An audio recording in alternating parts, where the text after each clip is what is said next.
How's it going, Yankee fans? Welcome back to Fireside Yankees. Happy New Year's Eve. I hope you guys have some awesome plans, some partying. Don't get too hungover tomorrow. We got a big Giants game tomorrow against Indianapolis. Hopefully we get the dub and we get ourselves a playoff berth. But today we're talking about third base for the New York Yankees as we approach the 2023 season. Some big discussions to have regarding who should play third base. Now you have a couple players there. Josh Donaldson, you got IKF, you got Anthony Volpe, you got Oswald Peraza. Definitely a lot of talent to go around. Who's going to situate themselves there? That's the big question. We know that Brian Cashman's been trying to offload Josh Donaldson in his $21 million. Of course, he's not going to get rid of the whole contract. Maybe offload some of it. I think if IKF loses the shortstop battle, they try to trade him as well. 1 year, $6 million deal. He can have value elsewhere as a starter. But right now, I think the Yankees would prefer that their youngsters kind of take those positions by storm. I think preferably Anthony Volpe comes in and makes some noise, and Peraza obviously has elite glove work. So I definitely want to discuss who we think that third base position could land with. Obviously, you have DJ LeMay, who I didn't even mention him. So there's some really great talent here, but it's going to be interesting to see how manager Aaron Boone really figures out who is the best option long term.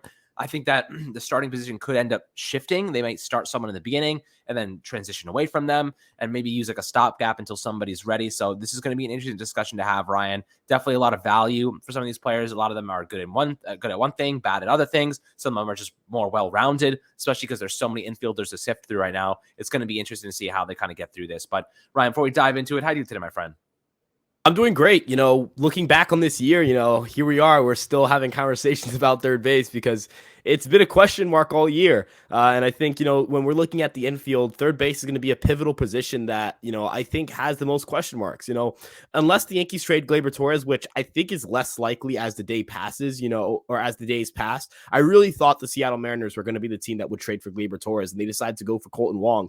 You're sure the Milwaukee Brewers may be in need of a second baseman, but they're not trading Corbin Burns or Brandon Woodruff. The Yankees don't need pitching anymore. So the Brewers don't have a great offense, so it's not really like the Yankees will be packaging a second baseman and getting an offensive piece back. Even looking at other teams that may need a second baseman, you're looking at the Chicago White Sox. It's another team that they need bats. They're not going to be starting to trade guys. The trade market really just looks like you're not trading Gleyber for Kepler. I'm sorry, I'm a big Kepler guy, but with Gleyber Torres, they have the same amount of years of control, and Gleyber is just a better player right now, quite frankly. So ultimately, the Yankees have, I think, everything situated outside of third base. As you mentioned, Josh Donaldson, is he going to be here next year?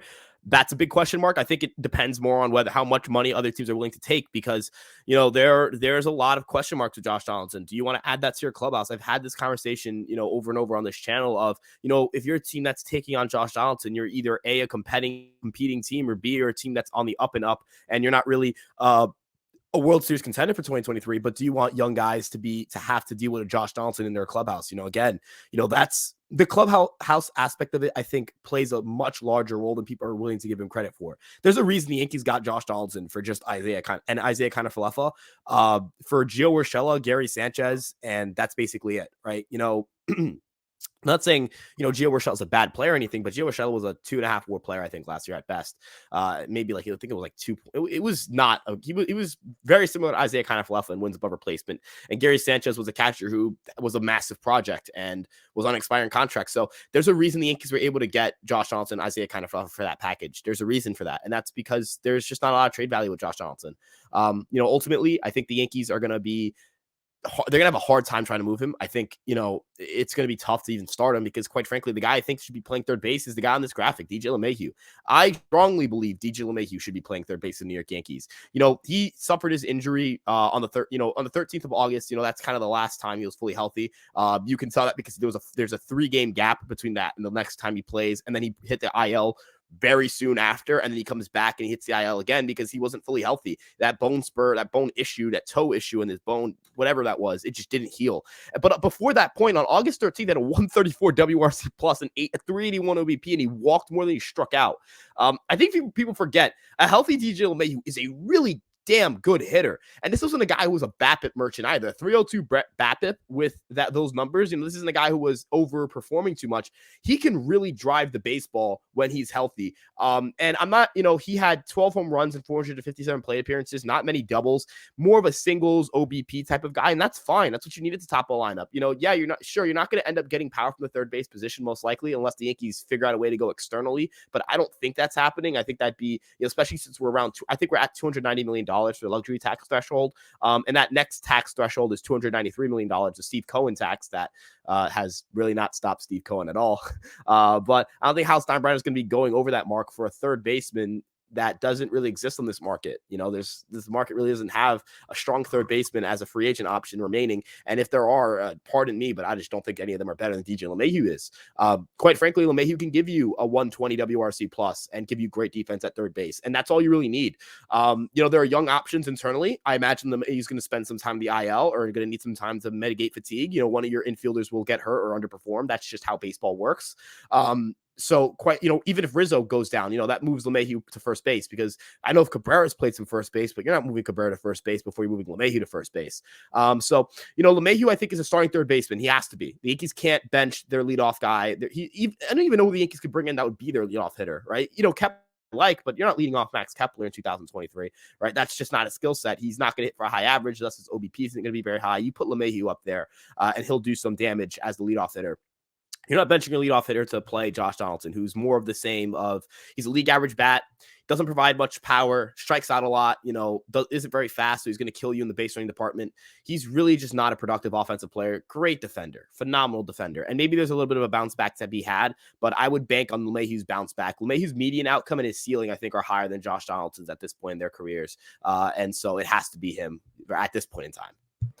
Look, the only person stopping Steve Cohen from spending is Neo from The Matrix, or even Mr. Anderson. I don't know. Did you ever see The Matrix? Are you too young for that? Actually, shout out my college writing class. We watched The Matrix in class. I had to do a paper on The Matrix. So The Matrix is a classic. The red pill or the blue pill? Which one are you going to take?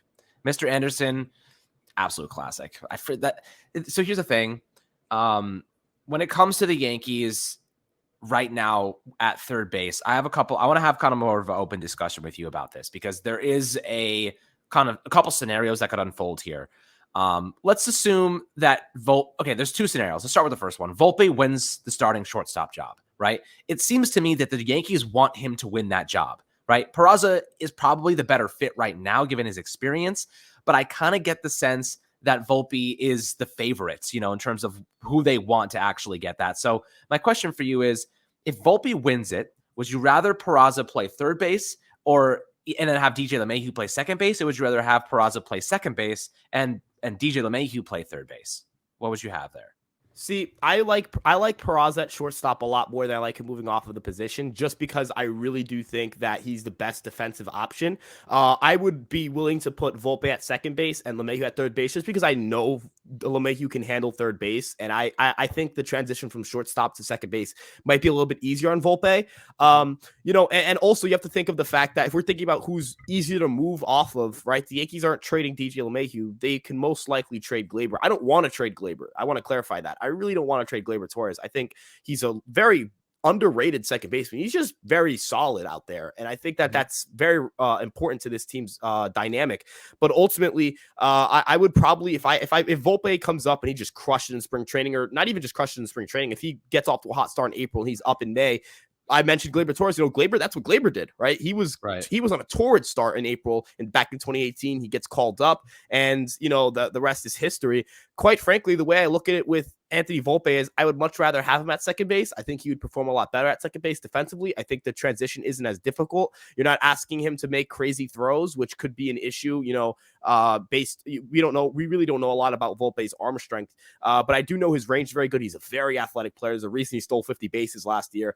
So the range, think about the range you'd have at second, at shortstop as well. That would be dynamic. That's really important to have. Third base, not that range doesn't matter as much, but I think LeMahieu's shown that he's a Gold Glove caliber defender at third base. His second base defensive metrics haven't been as great over the last few years either. So I think LeMahieu's settling more into kind of being a corner infielder, less moving, jumping around left and right, a little more. You can hug the line a little bit and kind of cheat to your left. I think LeMahieu's settled into a third base role very nicely defensively. And Volpe, I think, is just a more athletic player. You can put him at second base. And ultimately, Gleyber is just easier to move than LeMahieu is, and you can get value back for Gleyber. As painful as that is to say, that's just kind of how it is. Looking at the deadline, I think Gleyber could be a candidate you move, and you could turn Gleyber Torres, I mean, even for a contending team. Look at what the Yankees do at Montgomery. They turned him into Harrison Bader. Harrison Bader is the reason why the Yankees got past the ALDS. He is the reason that happened. So you don't know what the Yankees could be cooking. You don't know what Brian Cashman can do, get creative there, and recuperate some talent in left field, perhaps, for a team that's maybe struggling or has a surplus of outfielders and needs an infielder.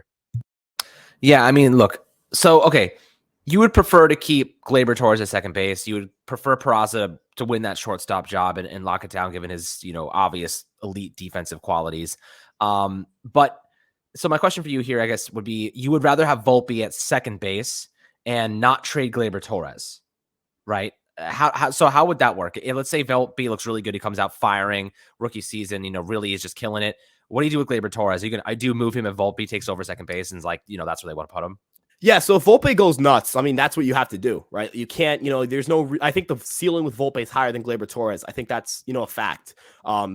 Quite frankly, the way I look at it is on opening day, I need to have Gleyber Torres because on opening day, I don't know, I just think it would be a rushed move to bring up Volpe based on spring training. And I think Michael Kay said this as well in that clip where he was talking about, Brian Cashman telling Volpe that he has a real shot to win that job.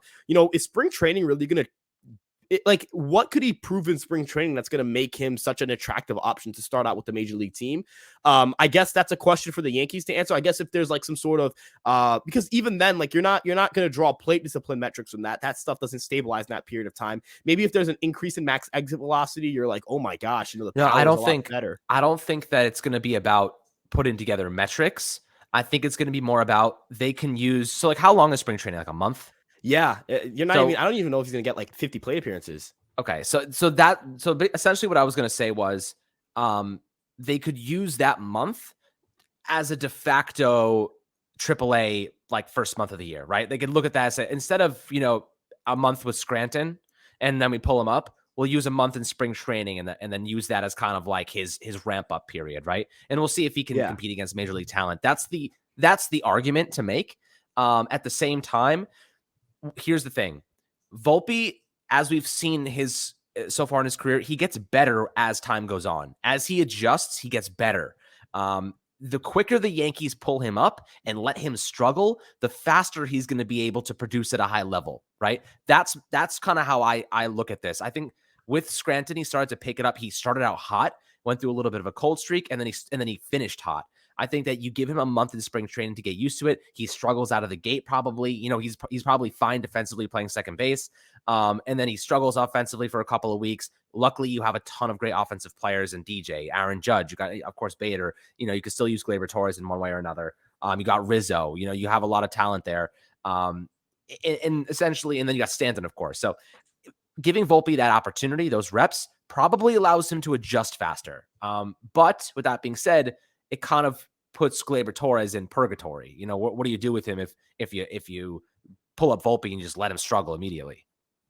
And that's an expensive bullet to take as well. But remember, it's close to $10 million for a bench player.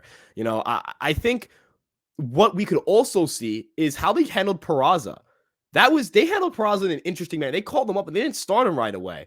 He kind of filled in, Donaldson had paternity leave. Some guys were banged up, some guys were struggling, and he kind of just played when the Yankees needed him.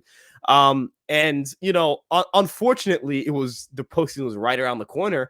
But the Yankees we could legitimately see that sort of situation with Volpe. I mean, they were willing to do it with Peraza, and they very much love Peraza. They have been very hesitant to trade him. Even the Montas deal, the Yankees had Volpe right behind Peraza. If they were to trade Peraza for Montas, I don't think anyone would bat an eye. They're like, yeah, they're trading out a position of strength. They traded Waldichuk. That was their best pitching prospect. That's probably the only top 100 pitching prospect they've had in, God knows how long, right? I think Davy Garcia, but Davy Garcia really never. I'm sorry, he just isn't that guy right now. I love Davey, but he's not a top 100 prospect anymore. I think that was jumping a little bit. Waldichuk can legitimately be a pretty good starter next year. And the Yankees are willing to trade a starting pitcher for another. They were willing to trade out of their only really highly there, and they traded Wesneski as well, who was probably their second best one. The Yankees were very hell bent on keeping Peraza. I don't think they just called him up just to call him up until lollygag. I think they were very they had a very specific plan in mind for how they wanted to develop him. we saw this with Jeter too. The Yankees in '95, the Yankees called up Jeter and they didn't play him very much, and they brought him for the postseason, and he didn't play in the postseason. The Yankees have shown that whether people want to say it's old school or whatever it may be, the Yankees clearly value having their young guys involved in the clubhouse before they make an impact major league level. Look at Aaron Judge as well. Aaron Judge was called up. They threw him to the fire, and I understand that's a different team. That team was not expected to make a postseason run. That team was selling at the deadline. But they called him up and said struggle, and he did, and he turned out fine. You know what I mean? I referenced the 95 and the 2022 team specifically because that 95 team was a legitimately really good baseball team. They were coming off a 94 season where, had the strike not happened, that team could have gone on and won the World Series. So, the Yankees, even in contending windows, have shown they're willing to, have a guy develop as a clubhouse, as a member of the clubhouse, as a part of the roster, getting used to major league, just major league experience, even if they're not playing every day. And I think that could help Volpe. Another factor this is pinch running, right? Like, he's really freaking good at running, really freaking good at stealing bases. He's going to get reps somehow. I still don't know if he comes. I still have my guess would be that he starts out in AAA, but as you mentioned, you never know, right? There's that report coming out. I don't think that report would have come out if they weren't serious about it. I don't think that's just eyewash. I don't think that's Brian Cashman saying it to sell tickets. Like, you really think you're going to get more spring training tickets because Anthony Volpe might make the team? People will go to see Volpe even if he wasn't going to make the team. Quite frankly, I'm very, very excited to see what Volpe can provide because, again, the Yankees just don't have a lot of speed contact guys, and Volpe can provide that with some power upside.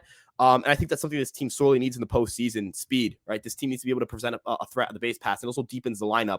But third base will be interesting because the Yankees are also going to have to give Volpe reps at third base. I mentioned this before, getting synergy with the rest of the infield. You want to play Volpe at second base and have LeMahieu at third base at times. You want to have LeMahieu at second base and Volpe at third base. You want to have Volpe playing next to Peraza. You want, even if IKF's on the roster, you want Volpe playing next to IKF as well. You never know who's that starting shortstop.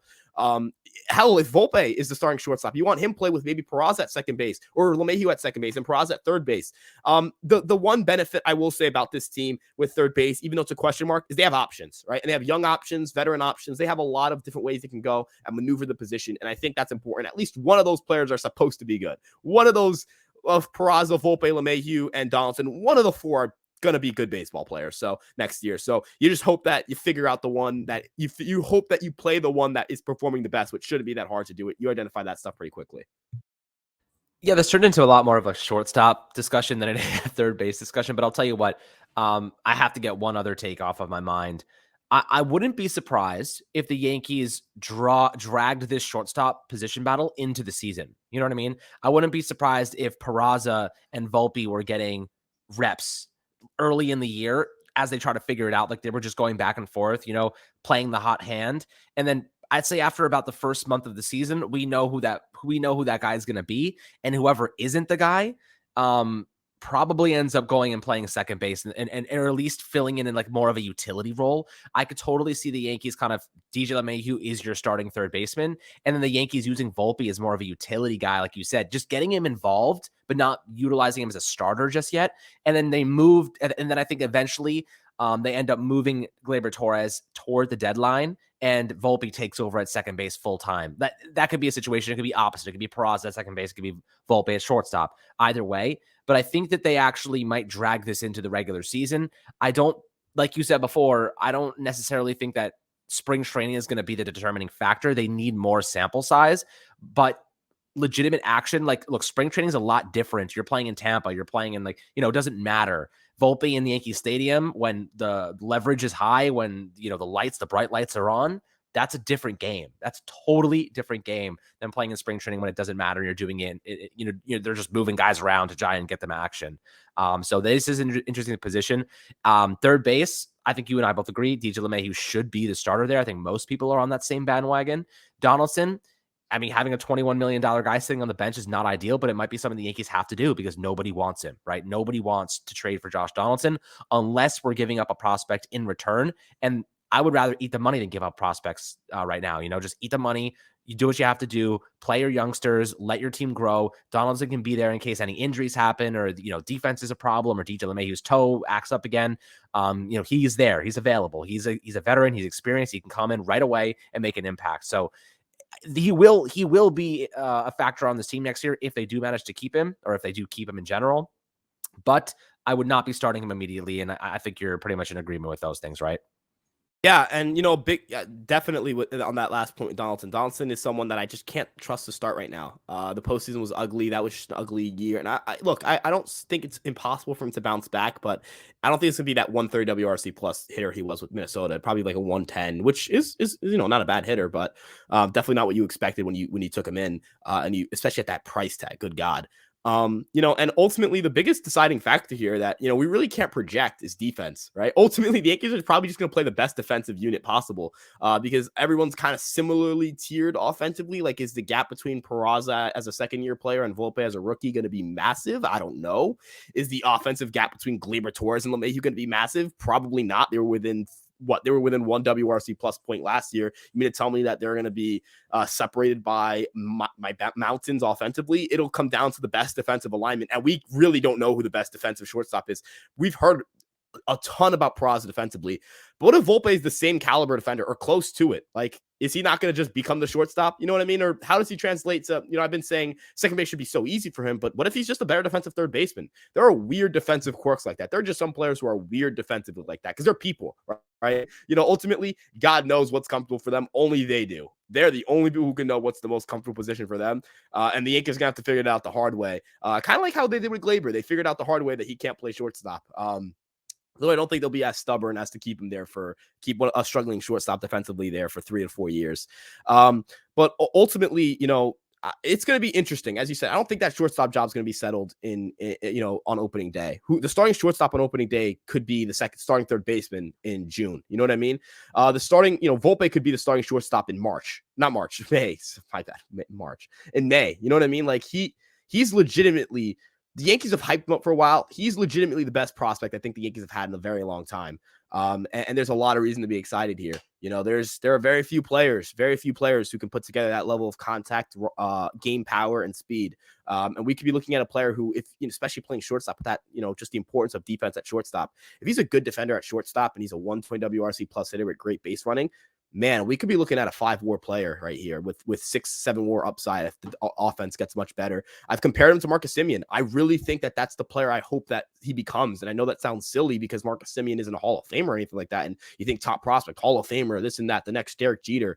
But Marcus Semien is just a volume machine. He is a WAR machine. The dude just accumulates WAR every single damn year. He pulls the ball in the air. He runs the bases really well. He's a really good defensive second baseman who plays some shortstop occasionally, right? That's the player I hope Volpe can become. I think that's a realistic player. And quite frankly, could you imagine that at the top of your lineup as LeMahieu kind of ages? Even the postseason, if you have Volpe leading off, good on-base skills, great base running, Judge is going to be hitting behind a guy who could be at first base and have a pitcher shitting his pants. My bad, excuse my French. But really just having to actually think about who's at first base and think, I got to pick this. Do I got to pick this guy off? Do I have to throw a fastball, not a slider in the dirt, so he doesn't take second base? It's those little things, those little small things that Volpe does very well and can provide to this team that I think this youth movement's going to be is going to be the difference. This team's needed that. This team has needed that youth infusion, that homegrown talent, that young, hungry, speed obsessed talent that can just elevate this team to another level and cover the holes that they've had for a very long time. This has been a very slow team for a very long time, and I think that'll change this year. Yeah, aggressive base running, aggressiveness across the board offensively is definitely a catalyst for success, my friends. But we'd love to hear your perspectives below on the third base position, who you think the strategy will be, what the strategy will be from manager Aaron Boone, who you think should be settled in there. Of course, we talked a lot about the shortstop position. I'm always happy to hear your perspectives and opinions there as well. Make sure to enjoy the rest of your day. Have a great New Year's. Don't get too hungover. We got a big Giants game tomorrow. Make sure to like and subscribe as always, and we'll catch you guys on the next Fireside Yankees episode.